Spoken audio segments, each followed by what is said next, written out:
Comenzamos ahora sí la jornada con la sesión de novedades en información financiera y no financiera, una conversación entre Gemma Soligó y Sergi Puigserra. Gracias.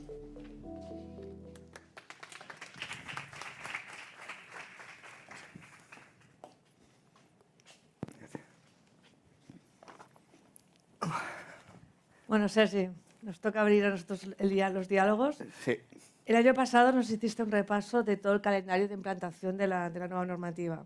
Lo cierto es que estamos en 2025, la directiva sobre sostenibilidad se habría tenido que haber traspuesto como máximo en julio de 2024, pero estamos a 2025 y está en trámite parlamentario. Entonces, ¿qué nos puedes decir de cuál es exactamente la situación y qué pasa o qué ha pasado, o qué está pasando o qué se prevé que pase con las empresas que ya estaban obligadas y no han tenido pues, la directiva traspuesta? Correcto, correcto. La verdad es que España ha sido, no solo ha sido España, sepáis que ha habido muchos países europeos que no han hecho la transposición de la directiva, no han cumplido con el mandato de la Comisión Europea que decía que debía transponerse antes de julio del 2024, y esto obviamente pues ha tenido consecuencias. ¿Por qué? Porque como podéis ver en el calendario, un calendario que ya creo que el año pasado compartimos, ya en el 2024 las grandes empresas IPs de más de 500 empleados tenían que formular el informe de sostenibilidad bajo la nueva directiva CSRD, ¿de acuerdo? Al no transponerse antes del 31 de diciembre en España, a 31 de diciembre, con lo cual en el ejercicio 2024, la ley aplicable sigue siendo la ley 11/2018, es decir, el EINF que todos conocéis, ¿de acuerdo? ¿Qué ha pasado con esto? Como podéis entender, la adaptación a la nueva directiva, ya yo con muchos de vosotros lo he ido hablando, no se hace ni en 2, ni en 3, ni en 4, ni en 5 meses. Es una adaptación muy dura, muy dura. Todas las grandes empresas e IPs ya llevan más de 1 año y medio preparándose para adaptarse a la nueva directiva. Se encuentran al 31 de diciembre que dicen no hay directiva. Y entonces dicen, bueno, ¿qué hacemos? El ICAC, junto con la Comisión Nacional del Mercado de Valores, sacó una nota derrapando a final de año diciendo que ante esta situación podían hacer 2 cosas. Uno, seguir presentando el EINF de toda la vida, bueno, de los últimos 6 años, o bien presentar el informe de sostenibilidad con la nueva directiva CSRD, pero vigilando que todos los puntos de datos exigidos por el EINF estuvieran incluidos en la nueva CSRD. O sea, hacer un modelo híbrido, ¿de acuerdo? Ya en el 2025 entran el resto de grandes empresas. Muchos de vosotros os afecta, ¿de acuerdo? Y mensaje muy importante, cuidado que ya en el 2025 la barrera de los 250 empleados, que hasta con el EINF era una barrera que si no se cumplía ya no mirábamos nada más, ya no existe. Ahora estarán obligadas en el 25 todas aquellas empresas que cumplan 2 de 3. 250 empleados, 50 millones de facturación, 25 millones de activos. O sea, vigilad vuestros grupos, ¿de acuerdo? La duda que tenemos ahora, Gemma, es que como va a haber se ha hecho este año de decalaje, no sabemos si cuando salga la transposición, que está previsto que salga en mayo, junio, porque está ya en trámite parlamentario, sujeto a posibles enmiendas, si van a conservar el calendario que dice la directiva o bien van a retrasar todo un año. Los que estamos en la Comisión de Sostenibilidad del Instituto, la mayoría de firmas piensa que no va a ir en contra y que realmente en el 2025 ya será aplicable para las grandes empresas. Una cosa que has dicho me ha llamado la atención. Has dicho que en esa nota que sacó el ICAC, la CNMV, se decía que se podía aplicar a la nueva directiva en los informes sobre sostenibilidad, pero teníamos que tener presente lo que no estaba previsto y que era obligatorio en el EINF, se tenía que tener en cuenta. Yo siempre he oído, o siempre hemos oído todos, que con la nueva directiva hay muchos más indicadores. Sí. Choca esto que has dicho, ¿no? Es normal que te choque, sí, porque siempre hemos dicho, oye, globalmente, el EINF de la antigua directiva, entre cualitativos y cuantitativos, aproximadamente unos 100 data points. Y con la nueva directiva, la CSRD, nos podemos ir hasta los 1.200 data points. Entonces, eso es.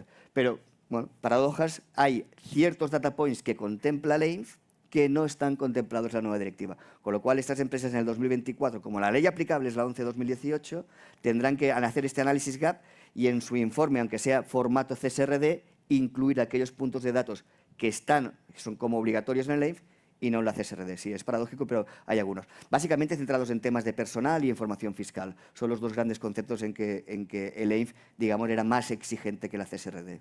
Sí, sí. Vale.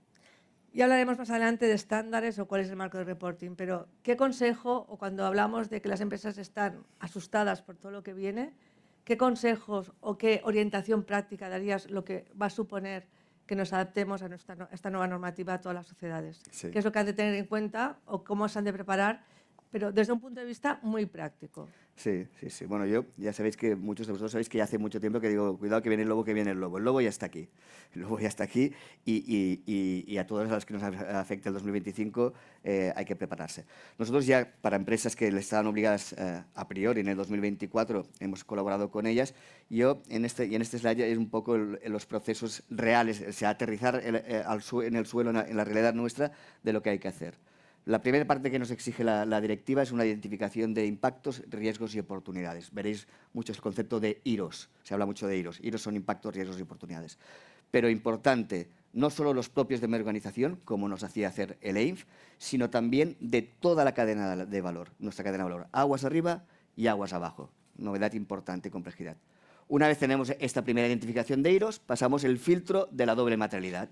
¿Vale? La de impacto, la de fuera para adentro, cómo yo organización impacto al entorno, a las personas, al medio ambiente, pero la nueva directiva añade un concepto que no tenía el EIMS, que es la materialidad financiera, que es la de fuera para adentro, cómo el entorno puede afectar a mi compañía, a mi cuenta de resultados, a mis flujos de caja, a mis necesidades de inversión, ¿de acuerdo? Les pasamos este filtro. Una vez pasado este filtro nos da los IROS realmente materiales, ¿vale?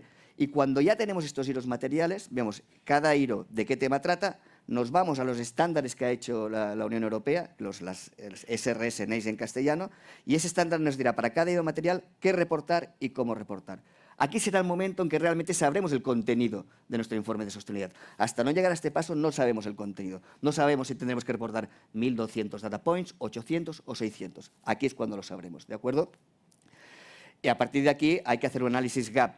Esto es lo que tengo que reportar y esto es lo que tengo, con lo cual lo que no tengo construido lo tengo que construir, ¿de acuerdo? Y a partir de aquí hacer una recopilación de datos y la elaboración del informe de sostenibilidad.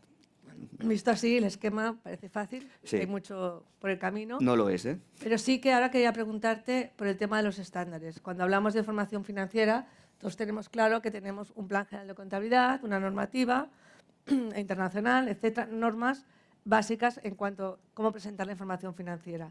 Sí. ¿Qué estándares o qué normativa, qué marco tenemos en la información sobre sostenibilidad? Antes se hablaba de los GRIs, que se aplicaban en el EINF, pero creo que hay unos nuevos estándares y, sobre todo, qué estándares son estos nuevos y que, cuando hablamos de taxonomía, ¿cuál es la vinculación entre taxonomía y estándares? Son dos temas. Creo que también Sí, es un tema que hay confusión, pero son dos temas absolutamente distintos. Los estándares de reporting. Históricamente, con EINF, los 95% de las compañías reportaban bajo el GRI, los GRI, ¿de acuerdo? Los GRI, con la nueva directiva, desaparecen. ¿Por qué? Porque Europa ha creado sus propios estándares, ¿vale? Vosotros venís muchos del ámbito financiero, ¿vale? Las NEIS, que son los estándares europeos de reporting, viene a ser lo que en finanzas es el Plan General Contable, es el Plan General Contable de la sostenibilidad. Es lo que nos dice qué reportar y cómo reportar. Y son los SRS, que son los que veis aquí en pantalla, ¿de acuerdo? De momento solo están los agnósticos, aplicables para todas las empresas. Se están desarrollando 40 estándares sectoriales, pero van a tardar en salir. Y aquí los tenéis. Hay unos generales de obligado cumplimiento independientemente de ese análisis de doble materialidad, que sí o sí tienes que reportar. Y luego hay estándares temáticos, ambientales, sociales y de gobernanza, las tres patas de la sostenibilidad, que estos sí, todos están sujetos a ese análisis de doble materialidad, con lo cual GRI desaparece. Y en cuanto a taxonomía, Gemma, es otro tema, pero que va unido, ¿vale? ¿Por qué es otro tema? Reglamento de taxonomía ya existía, ya hace 3 años que existe, ¿vale? Y es independiente de la directiva de sostenibilidad. Lo que pasa que con la nueva CSRD, la directiva te dice, oiga, cuando a usted le aplique la nueva directiva, automáticamente le aplicará el reglamento de taxonomía. Y tendrá que introducirme en su informe de sostenibilidad un punto que sea taxonomía, ¿de acuerdo? O sea, van de la mano, pero son normativas distintas. ¿Y qué es la normativa? Para entenderlo, creo que tenemos que, primero de todo, ver qué quiere Europa en este sentido. Lo que está intentando Europa es redirigir los flujos de inversión y financiación hacia actividades sostenibles. El problema que nos encontrábamos, ¿cuál era? ¿qué es una actividad sostenible? Pues yo estoy seguro que si pregunto a la gente, cada uno me va a dar una definición absolutamente distinta. Entonces Europa dijo, bueno, o sea, voy a marcar 6 objetivos medioambientales. De momento solo está desarrollada la taxonomía ambiental, vendrá una social en el futuro, que son los que veis: mitigación del cambio climático, adaptación al cambio climático, recursos hídricos, economía circular, contaminación y biodiversidad. Estos 6 objetivos. Y dentro de cada uno de estos objetivos voy a hacer una lista de actividades que yo considero susceptibles de ser sostenibles. ¿De acuerdo? Si yo tengo alguna actividad, y cuando digo actividad hay que entenderlo en el sentido más amplio del concepto, actividad no es solo mi actividad principal que me genera ingresos, puede ser cualquier subactividad, cualquier proceso intermedio o cualquier inversión que haga. ¿De acuerdo? Si yo tengo una actividad en este sentido amplio, en esta lista, dentro de un objetivo, tengo lo que llaman una actividad elegible. ¿Es sostenible? No, todavía no. Para pasar de elegible a sostenible, que en Europa le llaman, reglamentos de sostenibilidad le llaman alineadas, hay que superar todo este árbol de decisiones. Hay que ver que realmente esa actividad contribuye sustancialmente a ese objetivo. 2, que no cause un daño significativo al resto de objetivos. Y, por último, que se lleve a cabo con unas mínimas salvaguardas sociales y derechos humanos. Los 2 primeros puntos, lo de contribución sustancial y no causar un daño significativo, para cada actividad está totalmente reglado y reglamentado qué puntos se tienen que cumplir para considerar que hay una contribución sustancial y no causa un daño significativo. Para cada actividad te han dicho, oiga, esta actividad ha de cumplir esto, esto y esto y esto para que haya una contribución sustancial. Con lo cual, las compañías tendréis 3 tipos de actividades. No elegibles, no están en las listas estas que os he dicho dentro de cada objetivo medioambiental. Elegibles, pero no alineadas, están, pero se caen en algún punto de este árbol de decisión. Y elegibles y alineadas. Están y cumplen con todos los requisitos. Estas elegibles y alineadas son las consideradas sostenibles. Y para cada tipo de actividad, 3 tipos de actividad, tendré que dar una serie de datos en mi informe de sostenibilidad, que son volumen de ingresos de cada actividad, si los hubiera, CAPEX asociado, OPEX asociado, más una serie de información cuantitativa. Es decir, concluyendo un poco, en el informe el marco serán los estándares, pero la taxonomía ha de ser un punto obligatoriamente a incluir dentro de los informes, no contemplado como dentro de los estándares, sino dentro del... Correcto. Y también hay un tema que aquí, Gemma, nos podrás explicar tú mejor. Tú como responsable de Grant Thornton España de práctica profesional, todo el tema de ley activa también tiene unas implicaciones muy fuertes para el verificador, para el auditor, y que indirectamente van a repercutir en los clientes, ¿no? Sí, la CSRD modifica la ley de auditoría del Código de Comercio y se equiparan todas las obligaciones que puede tener el verificador a los auditores. Incluso se equiparan también las obligaciones de la Comisión de Auditoría. ¿Quién puede ser verificador? Pues, de entrada, podrá ser verificador todos los auditores, según la disposición transitoria, y todas las entidades acreditadas. ¿Y qué implica esto? Pues que van a tener que estar sometidos a la misma normativa que hoy tenemos los auditores, en cuanto a ética e independencia, en cuanto a formación continuada, en cuanto a sanciones, en cuanto a investigación, en cuanto a metodología, etc.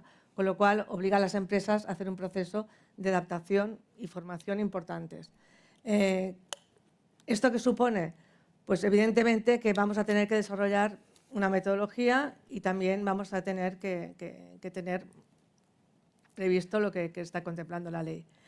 Más procedimientos o más honorarios, ¿no? También de verificación. Bueno, dejémoslo aquí. Ya tienen bastante. Sí que está previsto, o la directiva preveía que los propios países establecieran la normativa para los verificadores. Así decía que la COESA, que es la Comisión de Organización de Supervisión de Auditores, diera unas directrices no vinculantes en cuanto a la verificación o, por ejemplo, ha salido la norma internacional también de verificación. Y en España, aquí el ICAC, junto con las corporaciones de auditores, Colegio de Economistas y Instituto, ha preparado una resolución para verificación que no está aprobada a la espera de que se apruebe la ley. ¿De acuerdo? Muy bien. Sí que en esta primera fase se estaba hablando, o siempre se ha hablado tanto en Europa como en todos los países que se están adaptando, a una seguridad limitada. Pero está previsto que esto sea una primera fase y después se pase a una seguridad razonable.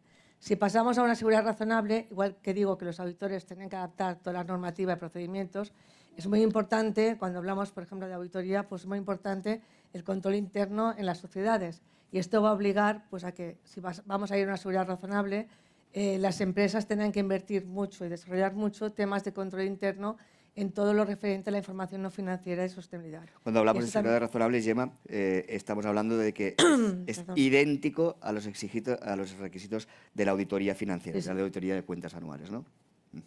Perfecto.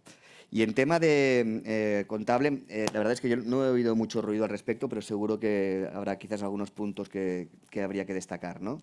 A ver, como bien todos sabemos, tanto el ICAC como las corporaciones, como todas las organizaciones profesionales, han estado muy centrados en temas de sostenibilidad. Y bien, temas contables, novedades contables, no es que haya muchos. Yo destacaría como cuatro aspectos. Primero, en el mes de diciembre, el 24 de diciembre, salió una ley que ha prorrogado la no consideración de las pérdidas del 2021 a efectos de causa de disolución. Por lo tanto, esto que tenía que finalizar el 2024 se alarga hasta los ejercicios que se inician en el 2026. Por lo tanto, las empresas a efectos de disolución, si tienen pérdidas en el 2022, 23, 24, 25, sí que entran en causa de disolución, pero si exclusivamente los fondos propios están afectados por las pérdidas del 20 y 21, no se tendrán que tener en consideración a efectos de la disolución. Igualmente, este mismo decreto lo que hizo es, para las empresas que han estado afectadas por el DANA, tanto sociedades como ubicadas en Valencia o en la zona balear, también ha considerado que estas pérdidas no se incluyan a efectos de la causa de disolución hasta el ejercicio que se inicie en el 2026. Por lo tanto, esto sí que lo tenemos que tener en consideración, pérdidas 2021 y DANA a efectos de la causa de disolución. Y después, otros temas a destacar sería, ya los compañeros de Fiscal van a explicar que ha habido el tema de la imposición mínima, que estaba previsto también por una directiva europea para determinados grupos empresariales y sociedades y grupos nacionales que superaron un determinado volumen de facturación, en la consideración de un nivel de imposición mínima. Esto, como digo, lo explicarán mejor los fiscalistas. Pero desde el punto de vista contable sí que me gustaría destacar que ya la normativa internacional modificó la NIC 12 en el sentido que si se establecía esta imposición mínima, no se deberían considerar impuestos diferidos a efectos de esta imposición. O sea, que las sociedades contablemente consideran impuestos diferidos derivados de este cambio fiscal. En este sentido, el ICAC sacó una consulta diciendo que esta normativa nacional también sería objeto de adaptación, igual que la normativa internacional, pero sí ya no ha salido el cambio como tal, pero sí en la disposición que ha aprobado esta disposición mínima, en una disposición transitoria final, se establece que contablemente no va a ser obligatorio registrar los impuestos diferidos y también se establece una serie de información cuantitativa y cualitativa que los grupos y sociedades que estén afectados por esta normativa tendrán que dar. Y después destacar dos temas, yo diría, no aspectos concretos, pero sí cada año el ESMA y los reguladores sacan una serie de recomendaciones o temas que han detectado. Yo diría que estos temas sí que tienen que ser muy aplicables a todas las sociedades, temas como aspectos relativos al deterioro, a temas de provisiones, a temas fiscales, etcétera, que esto nos afecta a todas las sociedades, pero sobre todo cada vez más lo que se está exigiendo es la concordancia entre la información financiera y la información no financiera. Por ejemplo, todo el tema de cambio climático cada vez más se va a tener que incluir en la información financiera y considerarse, por ejemplo, en temas como el deterioro contable. Y también, por ejemplo, pues, las sociedades que formen parte del perímetro contable de consolidación, esas sociedades también se tendrán que considerar a efectos de sostenibilidad. Por lo tanto, cuando una empresa se está preparando a efectos de la información no financiera sobre sostenibilidad, tiene que tener en cuenta todo el perímetro de consolidación. Y ya por último, suelo decir que cada año el ICAC está sacando consultas, que si bien no son vinculantes, porque no son vinculantes hasta que el ICAC emite una resolución, yo diría que sí que son temas pues, que a las sociedades o a los usuarios de la información contable preguntan, y en este sentido es importante tener en consideración estas consultas y la publicación de las mismas que está en la página web del ICAC. Se puede filtrar por temas y podemos encontrar pues, temas que nos afectan y que el ICAC ya ha contestado. Cuando el ICAC contesta una consulta contable, en el mismo sentido, cuando se emite una resolución que ya es obligatoria, siempre ha contestado en el mismo sentido. Por lo tanto, esas consultas sí que son unas directrices de dónde o en qué se ha de basar la información contable.